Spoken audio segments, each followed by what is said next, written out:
Hi everyone, thank you for tuning into our channel. It's been a while since I have made some videos for you guys, but today we're going to be talking about the hidden features in our new BMWs, so tune in.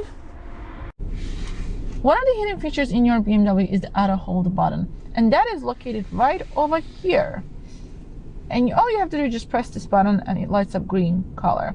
So the whole purpose of this button, basically what it does, for example, you're stuck in traffic and your foot gets tired from being on a brake. All you have to do is you activate the auto hold and you can remove your foot off the brake. Your car will be held on a drive.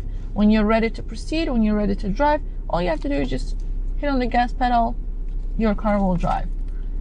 Now, when you stop again and hit the brake, it will send a signal to your auto hold and you can remove your foot again. Basically, some companies call it differently. I believe in Mercedes-Benz it's called brake hold, in BMW called auto hold. That is the whole purpose of it. I use it if I'm stuck on a traffic. I also use it if I'm on a drive-through. That comes in very handy.